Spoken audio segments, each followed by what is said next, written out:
Hello, this is Love Drop with the Venusian Arts, coming to you from our beautiful house here in the Hollywood Hills of sunny Southern California. And today we're here to talk about the Zen of cool.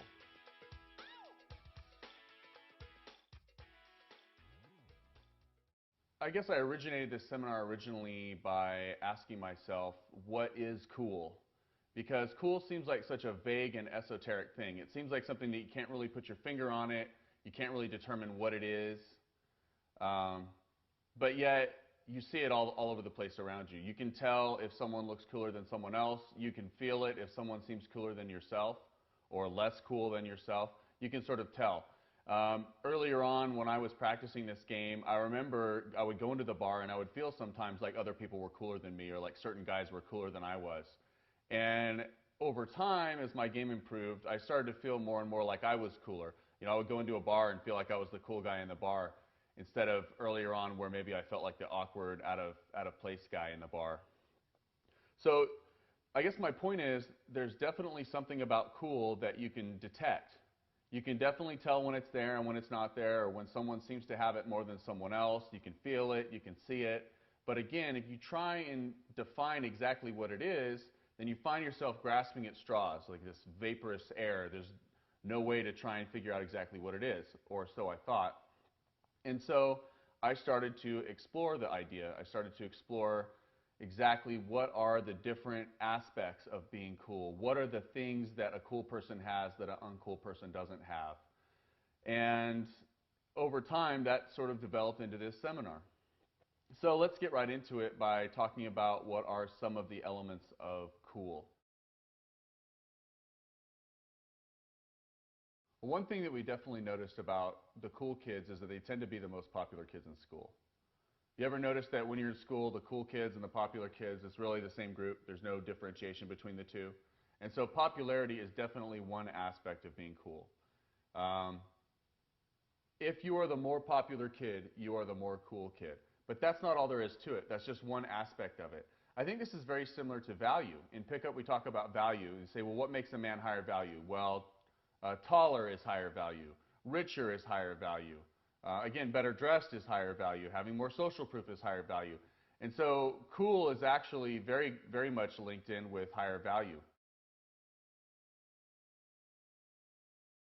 All right, well, definitely one of the aspects of being cool is dressing well, having good fashion sense.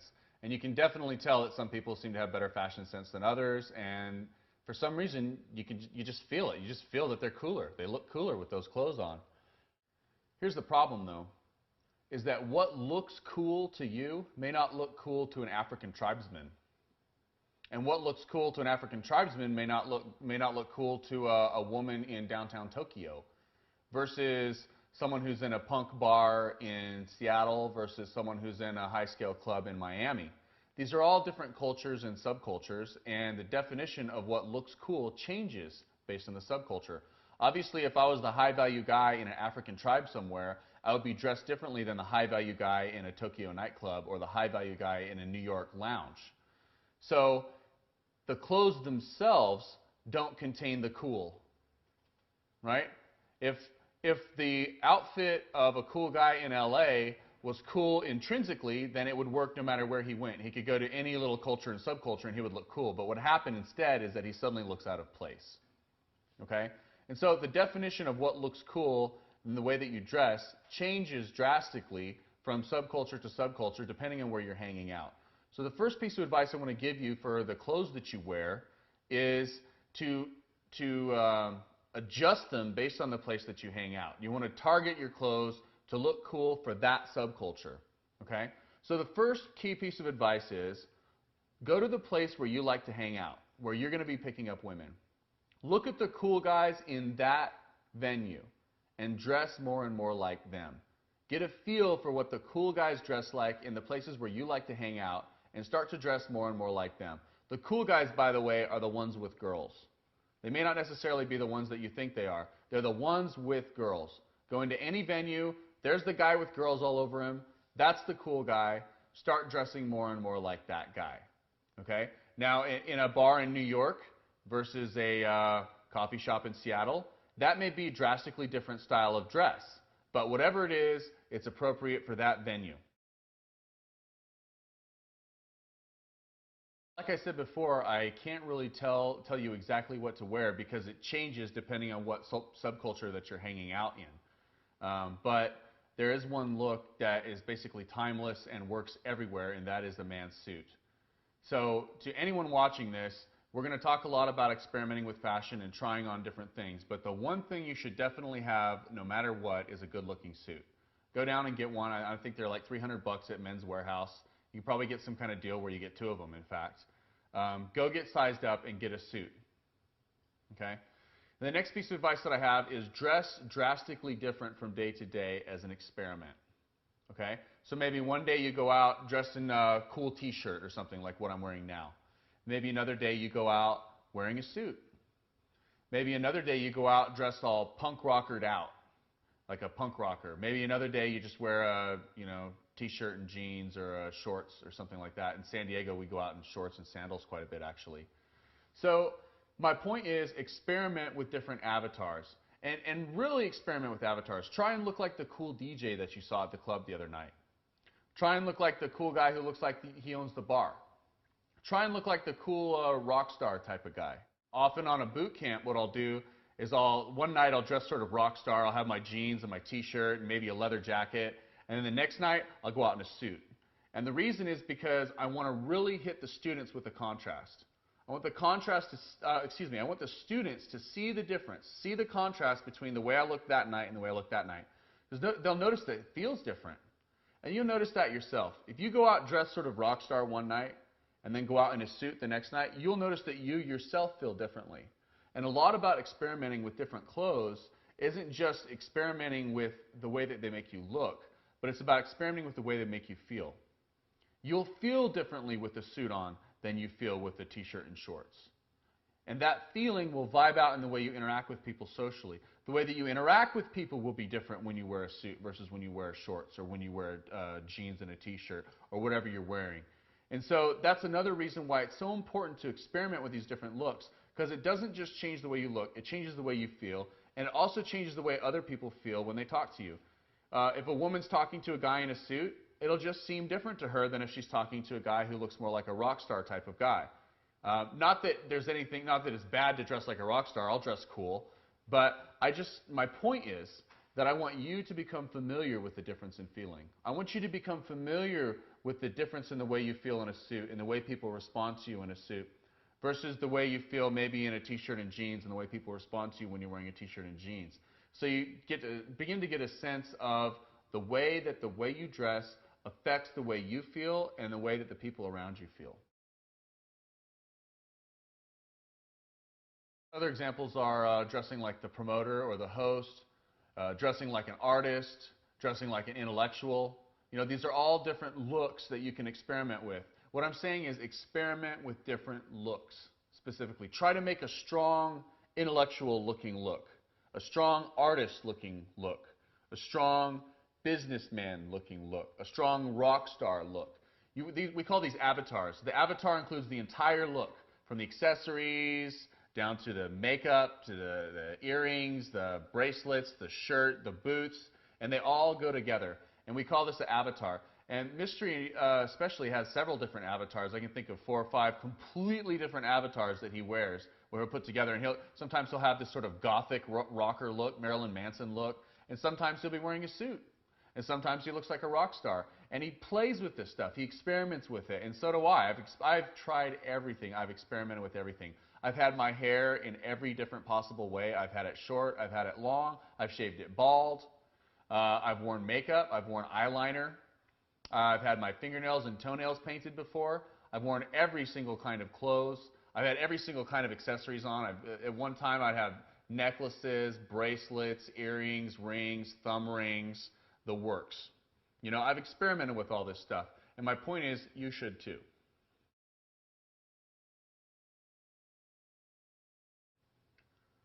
A mistake that I used to make when my fashion used to suck was that I didn't like shopping. I didn't enjoy shopping, and I didn't spend a lot of time shopping. Here's the way I looked at it. I said to myself, oh shit, my pants are wearing out. I'm getting a big hole in my crotch. Now I have to buy new pants. So I've been avoiding the clothing store for the past 2 years because it's my worst nightmare. You know, I was the type of guy who hated it. I hated going to a clothing store. I would go to a clothing store and I felt uncomfortable being there. I felt weird, like maybe people were thought of looking at me or laughing at me or so. I don't even know how to describe it. I just felt out of place in the clothing store. I felt like kind of nervous. I just want to get my pants and make sure they fit and to try them on. And oh, they fit, thank God. I can get the fuck out of here and I don't have to buy any more pants for 2 more years. I don't have to come back in this damn mall for 2 more years. So what I would do is I would go in like a hunter and try and find the one thing that I really needed because I didn't have one anymore. I was out of pants. Get it and get out and not go shopping again for 2 years. Of course, this sort of behavior isn't very good for improving your fashion sense. The better way to improve your fashion sense is to go shopping all the time and not buy anything. Go shopping 2 or 3 times a week. Go into the store, try this on, try that on, throw it down, put this on, look in the mirror. Well, how does this look? Well, how about with this hat? Well, what if I try this shirt on with that jacket? Well, okay, wait. With these pants, what if I put on that shirt now? Okay, now try those pants with those shirts, etc., etc., etc. Try this on, put that down, and then go to the next store. Don't buy anything, though. Just get in the habit of shopping for the practice, for the fun of it, to where you go into a clothing store and you feel that same dominant feeling like the way I feel when I go to a bar. I go to a bar and I'm like, yeah, this is my bar. Fuck you all, right? Versus feeling all nervous and scared. It should be the same thing in a clothing store. When I go into a clothing store, I feel confident. I feel like these people are here to fold the clothes for me so I can try them on as much as I want to. Try this on. Don't worry, there's people here who fold that back up. Try this on, try this on. Nope, this all sucks. I'm going next door. Next door, try this stuff on. Next door, try this stuff on.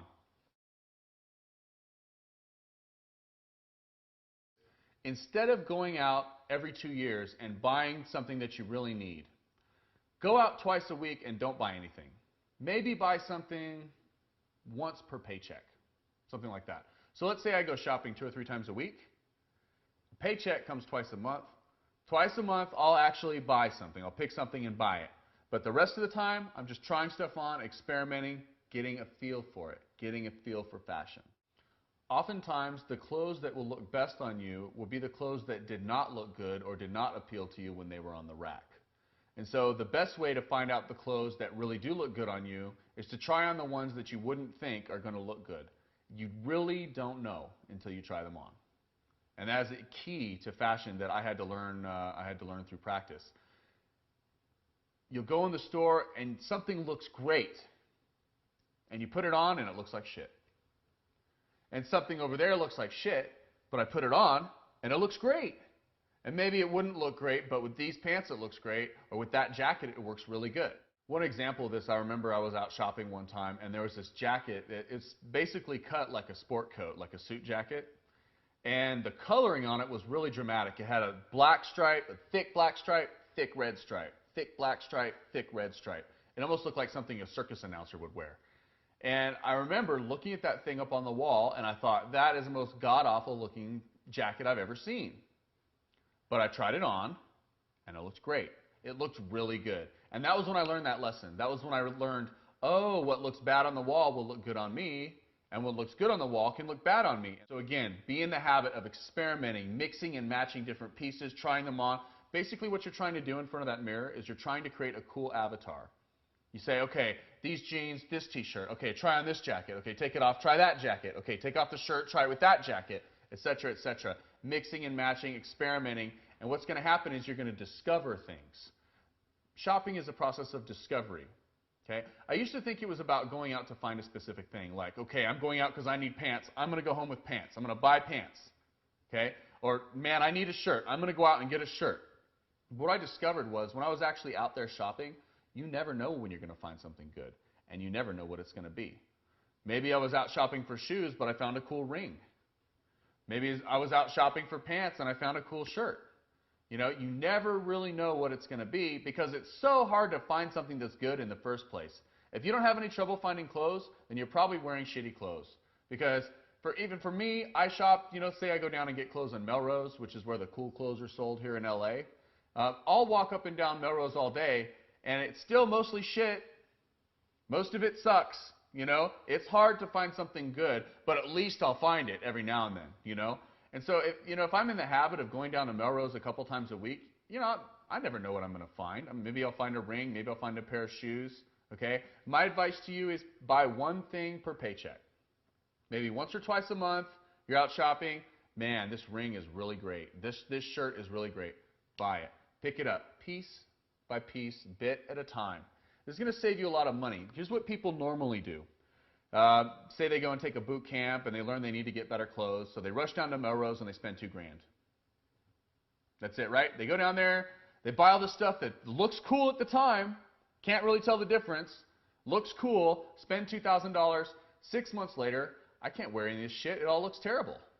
You know, my fashion taste improved over time, and now I look back at what I bought those months ago, and it looks terrible to me now. Okay? The lesson is, do not buy $2,000 worth of clothes at one time. Okay? Instead, as I said before, be in the habit of shopping. Be in the habit of regularly going out there, trying stuff on. Every couple weeks, pick up one new piece. Pick up one new piece. What's going to happen is your fashion sense is going to improve and evolve this whole time. And you're going to be picking up cool pieces along the way. But you're never going to get stuck with this big pile of clothes that you can't wear, that just sits in your closet, this eternal reminder of the waste of money that you spent on this $2,000 of clothes that you don't wear anymore. Okay? Versus if I'm just buying one new thing a month or every other week, then 6 months later you're going to find that you have a big, nice pile of different cool clothes that you like to wear. You know, 6 months to a year from now, you'll have cool shoes that you like. You'll have cool shirts that you like. You'll have cool pants that you like. You'll probably basically wear all of it. There'll be maybe a few pieces you don't wear anymore. But you'll wear basically all of it, and you won't feel like you got stuck with $2,000 of wasted money on bad clothes.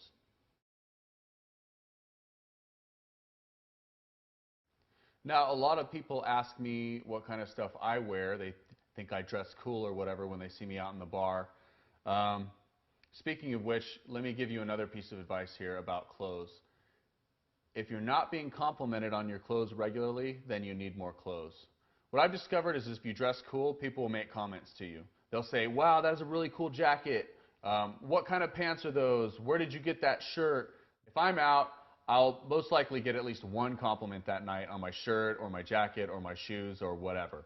And that's actually kind of a good rule of thumb is if you're not being complimented enough on your clothes, if you're not being complimented, then you need cooler clothes. And once you have cooler clothes, you will start being complimented on them. And so it'll help you to sort of gauge what you're wearing.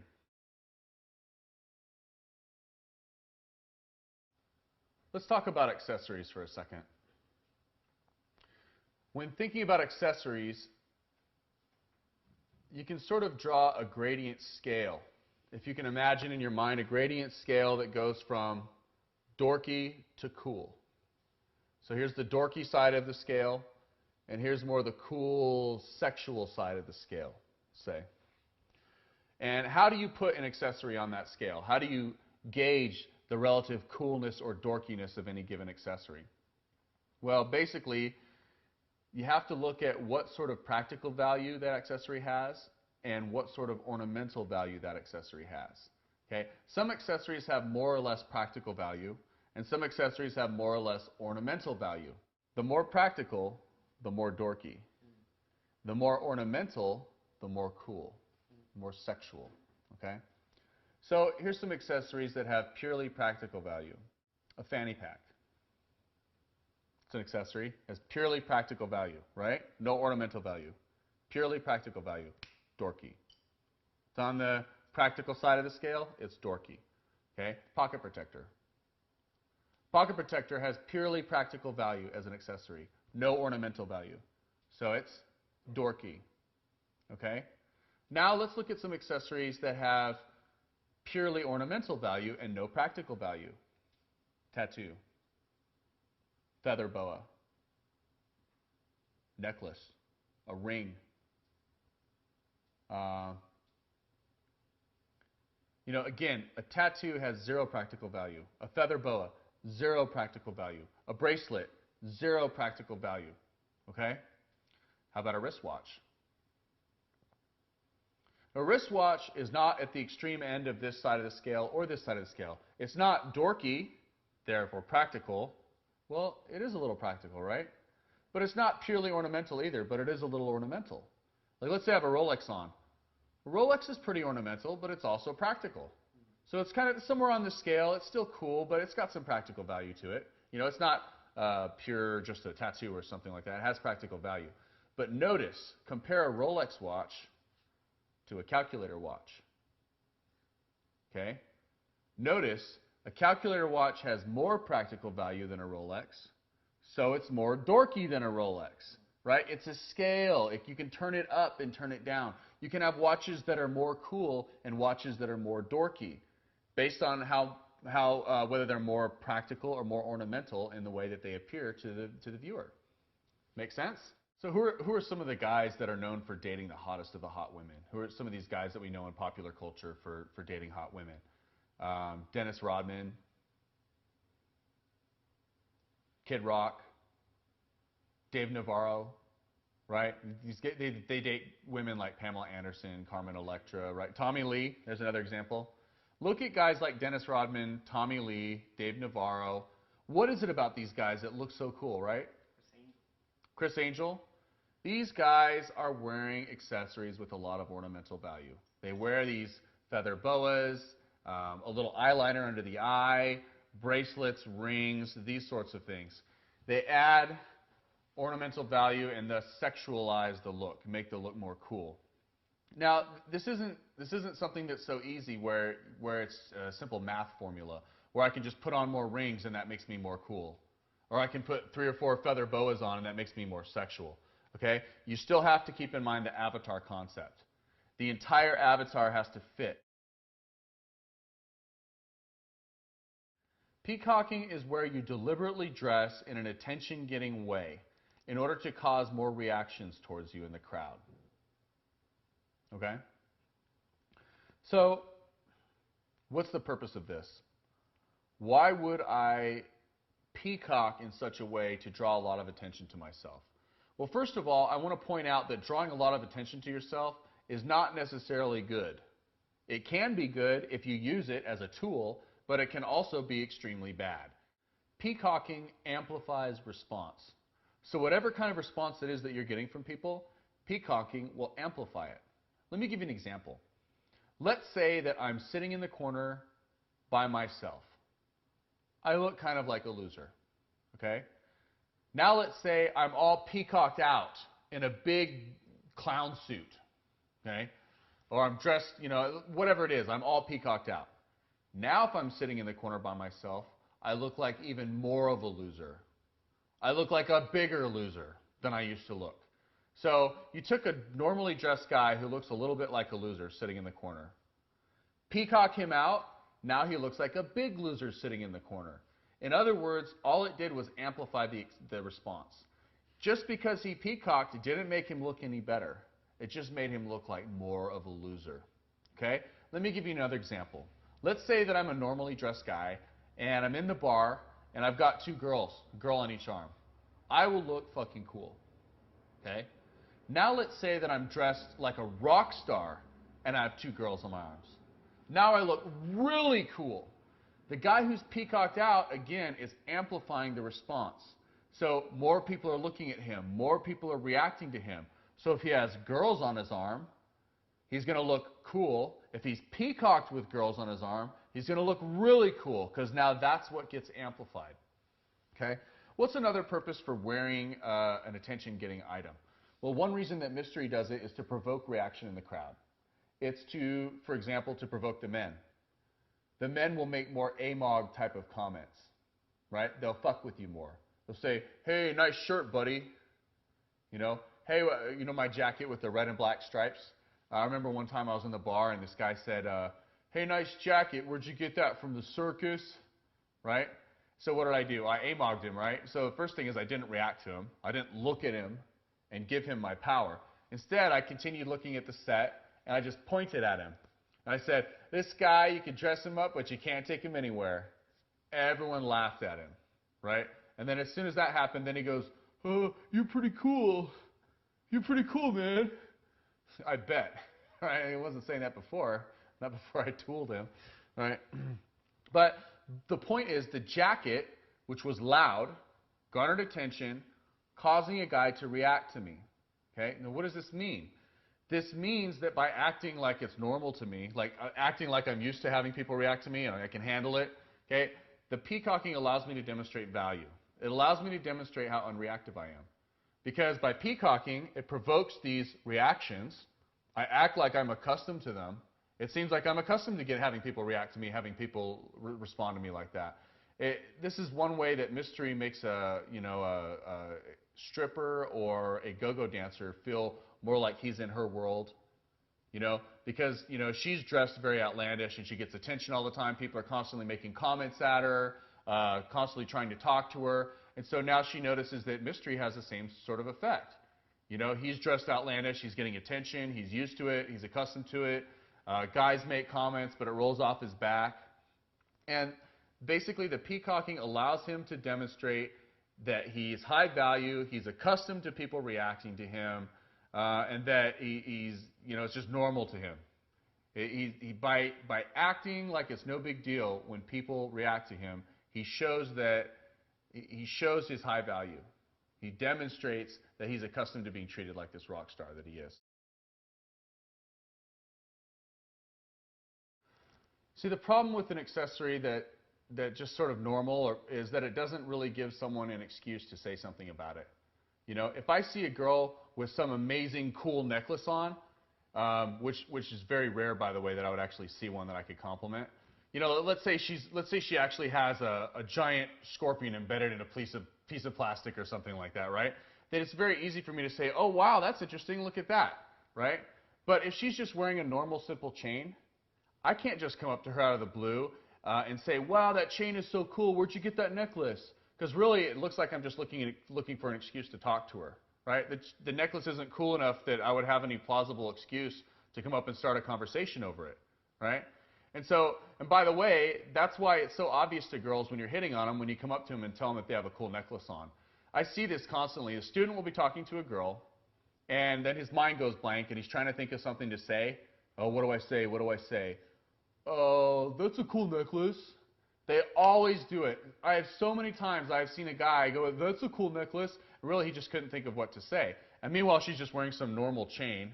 And then he'll go into a whole routine. Where'd you get that? Oh, cool. Wow, they have different kinds of ones like that then? Whatever.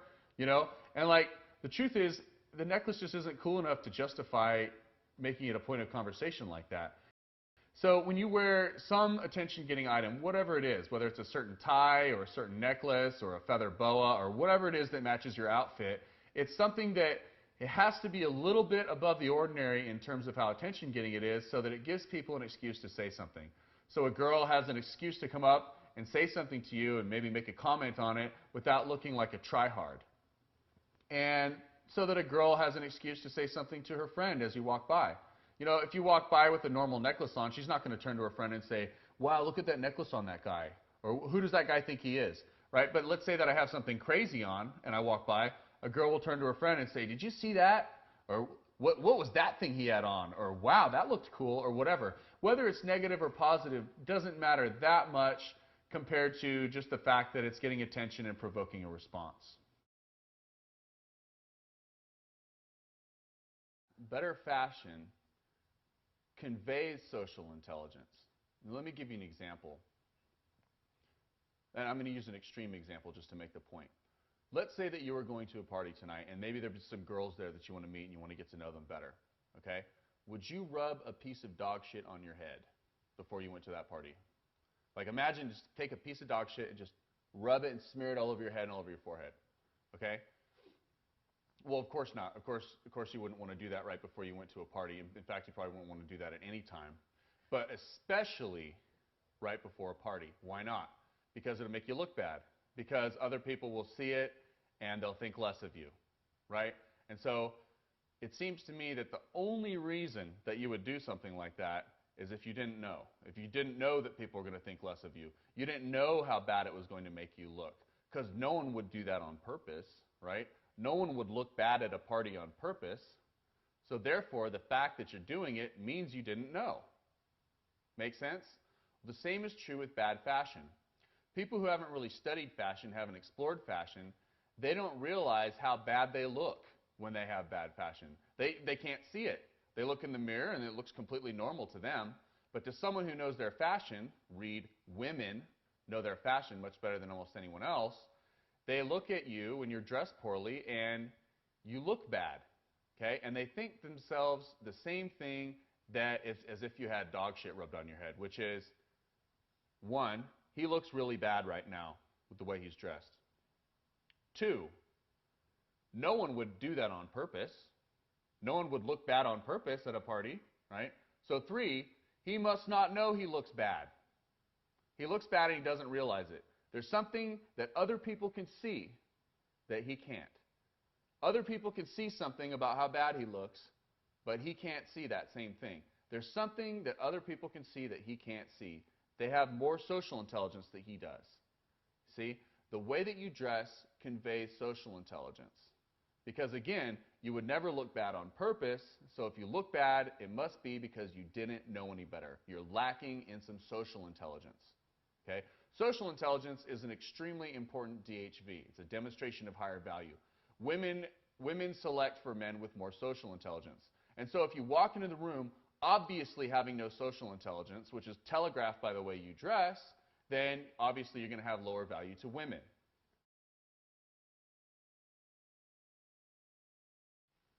Another aspect of whatever it is that makes one person more cool than another person definitely tends to be in the attitude.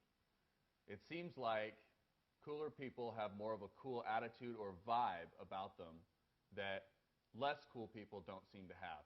The quintessential example is Fonzie from Happy Days, who's considered cool. And what is it about him that makes him cool? Well, I mean, he has his black leather jacket on, but that's not really it. If you watch the show, it's the character, it's the vibe and the attitude that he portrays. And so there's definitely something in your inner vibe and your attitude that can make you come off as more cool or less cool. And I really spent some time exploring that, trying to define it and quantify it in a way that would be useful to students. Well, primarily I explored it to find it in a way that would be useful to me. And once I was able to get use out of it, then I obviously want to be able to pass it on to students in a way that they would clearly understand. Imagine for a second that every person has an invisible bubble around them. Imagine that I have a little bubble around me right now, and that's my vibe. The vibe is this esoteric thing. What do you mean there's this vibe there? As if I could measure it with some sort of instrument or something. But just because we can't measure it with an instrument doesn't mean that the vibe's not real. And I want you to imagine that everyone has this. Everyone has some vibe that they put out that affects the way that other people feel. And exactly how this vibe is communicated, well, you know, maybe it's through subtleties in the way that you move or in the way that you talk, and people pick up on them unconsciously and it gives them a certain feeling about you. Whatever it is, the mechanism by which this feeling is communicated, it is communicated. And you will get a different vibe off of this guy than you got off of that guy. You will get a different vibe when you walk into a certain room. If you enter a certain room, people are already in a certain vibe there, and you feel it in the air. Even though, you know, there may not be some exact, electrical signal that's used to communicate that. But I think it does come from little subtle sub-communications in the way that we move, and the way that we talk, and the expressions on our face. And from that, people pick up our vibe and they feel it. And so, what is the vibe that will make you cool? What is the vibe that's most conducive to being attractive socially, being attractive to women, and so on? And the way that we define that in the Venusian arts is we call it the Zen of cool. Rob, are you familiar with the ghost and the flame? The concept of the ghost and the flame? Yeah. And so why do I say the ghost and the flame? Because really the ideal vibe is two vibes. It's two vibes at the same time. Okay? So again, imagine that I have this bubble around me. Okay? And other people have this bubble around them. And it's this vibe that they have. And imagine that you have the power to feel vibes from other people, and you also have the power to put your vibe out there to where other people will feel it. Okay? Let's say that I'm talking to someone, and I get really aggressive and angry toward them, and they start to feel that vibe coming out towards them. Okay? So there's two aspects to that. There's one side, which is the person putting out the vibe, and then there's the other side, which is the other person feeling it, experiencing it as it comes in from someone else. Does that make sense? So now let's get into the ghost and the flame. The ghost is the way that you are not affected by other people's vibes. It's the way they don't shake you, they don't affect you, They don't sort of knock you off balance. The flame is the vibe that you put out towards other people to affect the way that they feel. So if you have a strong ghost, that means that you're not that affected by other people. They don't have a huge emotional impact on you. Not that you have no emotion, just that you're not that reactive to other people. Okay? And if you have a strong flame, that means that the vibe that you put out affects other people very powerfully. You're able to put out a powerful vibe that other people feel very strongly. And some people are able to do this better than others.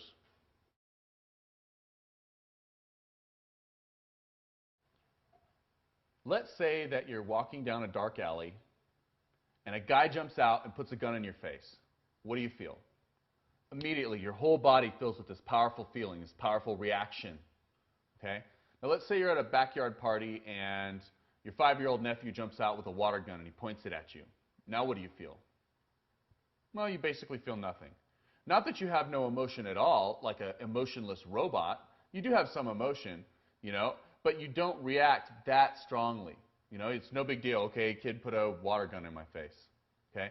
Now, from a space alien's perspective, the two situations are pretty close. They see someone jump out and point something at someone else, kind of a gun-shaped thing. In one case, the person freaks out, gets scared, gets reactive. In the other case, it's no big deal. Okay? What's the difference? The difference is the person with the real gun has a greater potential impact on my survival and replication value. So I have a greater emotional reaction to him. Whereas my nephew with a fake gun has less of an impact to my survival and replication value, so I have less of an emotional reaction to him. Here's another example. Let's say I'm at a party and I say something stupid in front of my boss. Right? I love this example. So I say something stupid in front of my boss and he makes a face. He says, and he turns away from me. And right when he turns away, what do I feel? I feel this sinking feeling in my stomach like, oh man, I just fucked up. Feel that I fucked up feeling, Now let's say that I'm walking down the street and I see a dirty bum and he looks at me and he goes, and he turns away. What do I feel? Nothing. Again, from a space alien's perspective, it's the same thing. This guy makes a face at that guy. In one case, I get all scared and worried, oh no, I pissed off my boss. And in the other case, it's no big deal. Who cares if a bum made a face at me or not? Okay? Now, what's the principle here? Again, my boss has a greater impact on my survival and replication value, a greater potential impact. He could fire me, he could give me a raise, whatever. So I have a greater emotional reaction to my boss. Okay? A bum on the street has less of an impact on my survival and replication value, and so I have less of an emotional reaction to him. They're both equal in the eyes of God. They both have basic human dignity and equal value and so on, equal human value. But one of them has a greater potential impact to my survival and replication value, and so I will have greater emotional reactions to that person. Now, the point that I'm trying to get across to you here is that any time we perceive a potential impact to our own value, we have an emotional reaction to that is proportionate to that potential impact. The greater the potential impact, the greater the emotional reaction that I will have. So, what does it mean if I'm acting really reactive to someone? What does that say to everyone else in the room? It says that I'm lower value than he is. Obviously, I'm more concerned about the impact on my value, and he's, meanwhile, less concerned. It's no big deal to him. So the person reacting more is always the one with lower value. The person fidgeting more has lower value. The person trying harder has lower value. The person leaning in more, okay? If I'm talking to someone and I'm leaned back, sort of the comfortable lean back, and meanwhile he's leaning in, he's the one who's reacting more. So therefore, he's the one with lower value. So this is a very important concept because basically what this means is that the person reacting more is always the one with lower value, and therefore the person reacting less is always the one with higher value, right? If Brad Pitt walked into our party and my roommate went running over to him, oh my God, it's Brad Pitt, I'm so excited, listen, let me get you a drink, and the bathroom's over here. And now, again, if you were a space alien watching that from the other side of the room, and you see this guy go rushing over to this other guy, maybe you don't recognize either one of them, but you can tell which one is more important. You can tell which one is the less cool guy who's all reactive versus the more cool guy who's unreactive. So there's definitely something to be said for being unreactive. And so this is the basic principle behind the ghost. So I guess I've made the point now that the ghost is unreactive. The ghost reacts less to things than, or let's put it another way, the ghost reacts less to people than they react to him. And that makes him come off higher value than they are. It makes him come off cooler than they are. Well, what are some ways of looking like you're less reactive? Well, one way is looking comfortable. The person who's fidgeting more is the one with lower value. The person who seems comfortable is the one with higher value. So how do you come off when you're comfortable? Imagine that you're at home, maybe hanging out with a couple of your closest friends, maybe watching the game or something. You're in the place where you feel the most at ease, the most comfortable and relaxed, just chilling and having a good time with your best friends. Now imagine the way that a lot of guys seem when they go into a bar. When guys go into a bar, they lock up, they'll hold their beer. Let me see your beer for a second. They'll hold their beer up against their chest, like this. They look around the bar, okay? That same guy hanging out at home, he's holding his beer down at his side. He's more relaxed, he's more chilled out, but you put him in a bar and suddenly he's up like this, okay?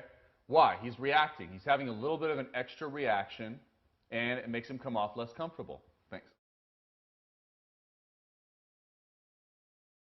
So the ghost is comfortable. The ghost is relaxed. The ghost is chill. Here's a big one. No big deal. Things are no big deal to the ghost. It's just no big deal. Let's say that a girl called me and canceled on something. I was going to bring her to some party or something. Okay? It's no big deal. I'm certainly not going to get on the phone with her and say, you know, but you promised, or you made a commitment to me. I don't know if I can see someone who doesn't keep their commitments. You know, there are guys in the pickup community that try and tie down women in this way and trap them into saying yes or trap them into agreeing to go somewhere. But ultimately, no matter how well you trap her, she's just going to come up with a sick grandpa and not show up unless she really wants to. And the person that she really wants to hang out with is the guy who says, no big deal. Oh, you can't make it? No big deal. You know, I'll see you next week. The ghost is not needy. He doesn't need anything from you.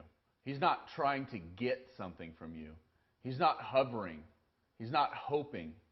He's not trying to impress you. In fact, he's not trying at all. He's not in that headspace. It wouldn't even occur to him about whether he's trying something or not because he's not even thinking like that in the first place.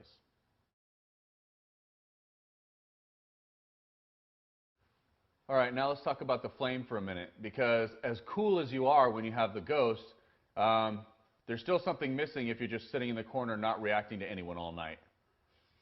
Right? And the truth is, if you're really not reacting, then you should feel comfortable to relax and be yourself and say whatever you want to. And so if someone's in a bar sort of being quiet, not talking to people and being social and feeling comfortable to do that, then obviously there's some reaction going on. If he was hanging out with his good buddies, he'd be chit-chatting with them, but you put him around some strangers and then he clams up and he doesn't, you know. And so the truth is that if your ghost really is unreactive, then your flame will be strong as well, is that you'll have no problem talking and adding value. The flame is all about adding value. It's about putting your charisma out there, putting your energy out there and making people feel it. Here's one way that I like to describe it. People think of the game as if the woman is this beautiful butterfly, and she's flying around, and I'm going to take my routines and try and get her. That's my butterfly net. I've got all my killer pickup artist routines and all my great lines, and I got this butterfly flying around, and I want her so bad, and I'm trying to get her, I'm trying to catch her. Okay? But that's not the right way to look at it. That's not the right way to look at it. The better way to look at it is as if the woman is not a beautiful butterfly, she's an ugly moth. And furthermore, there's not just one, but there's a whole bunch of them. There's all these ugly moths all over the place flying around. And normally I don't go out and try and catch a moth with my net. Instead, if you want to attract a moth, you just turn on a light. Have you ever done that in the South? Have you ever been down in Atlanta or Houston or New Orleans or something? In the south part of this country, you turn on a light outside on the porch, and pretty soon there'll be this whole menagerie of all these swirling insects of different sizes flying around outside your front door. It's so bad that they have to use yellow lights so the bugs aren't all over your porch whenever you turn the light on. The bugs can't see the yellow light.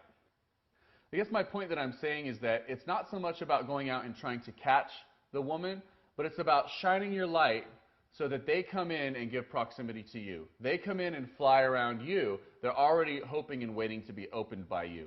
That's the situation that you want to be in. You want to shine that light, and that's what the flame is. The flame is like the warmth of your charisma shining down on someone. The flame is always happy, maybe even grateful. Grateful for life. Life is such a gift. I'm so happy. The flame is smiling. The flame is laughing. The flame is dancing around, having fun with his friends and joking. The flame makes things happen. He'll go and escalate. He'll go and make a move on a girl. She rejects him. No big deal. He rolls off. That's the ghost. The ghost doesn't care. The ghost is unaffected. In fact, he'll go back and escalate again. Why? Because that's what kind of guy he is. That's the flame.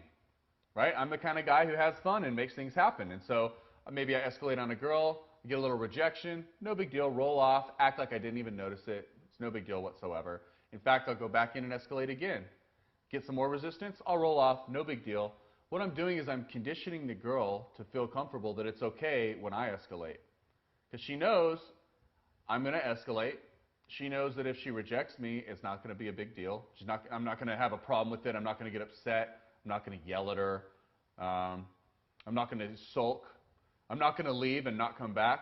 You know, a girl, maybe she feels a little slutty. She can't let the guy kiss her the first time. So she pushes him away.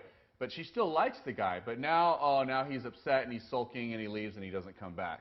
So she needs to sort of go through that process where she sees that, oh, he's a fun guy. He'll escalate on me. If I feel uncomfortable in any way, he'll immediately roll off. It'll be completely cool. He won't say anything about it. It's like he didn't even notice it. And in fact, if I don't say anything, let's say I reject him, he will come back and escalate again. So that allows her now to feel very safe and relaxed with this guy. Well, I can relax with this guy. I know he's not going to freak out. I know he's not going to get angry. I know he's not going to get sulky. He's totally cool. And now when this guy comes to escalate, she's cool with it. She relaxes and lets the guy escalate. And so there's really something here about putting out the right vibe to condition a woman to feel safe with you, to feel comfortable with your escalation. And that is the ghost in the flames, putting out that kind of vibe. Having that kind of attitude that it's no big deal. I make things happen, but it's no big deal. But I still make things happen, but it's always no big deal. That's the ghost in the flame. The flame is expressive. He's always expressive with his vocal tonality and his facial expressions. The flame is playful. The flame is positive, talkative. The flame is always adding value. That's the important critical key.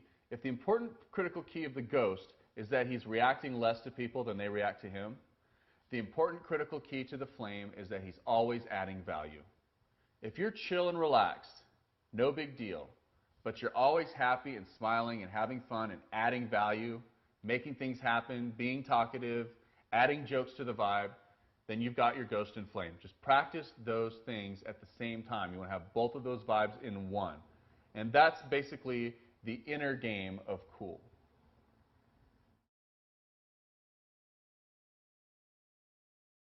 Think of it, instead of like you're being a flame, think of it like you're shining. You're shining brighter, okay? If you're happier, you're shining brighter. If you're smiling, you're shining brighter. If you're laughing and dancing with your friends, then you're shining brighter. If you're telling stories, if you study Mystery Method, then you know about storytelling and routines and buying temperature routines, role playing, the absurd, all these tips and tricks, the question to statement game, all these tricks that we use to give you something to say. That's all the flame. The flame is you saying things. That's what I mean by adding value. It's adding value to the vibe. So if there's a group of people sitting here vibing together and having fun together, and then there's the one guy who's kind of quiet and he's not saying anything, that's a problem with his flame. You got someone who throws out jokes, throws out, absurd little statements, just having fun, saying things. That's the flame.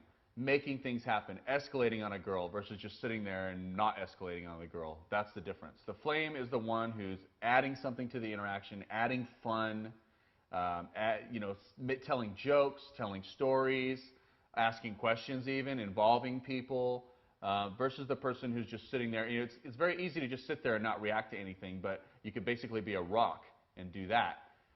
It is cool to be unreactive, but there's something more. You have to add value.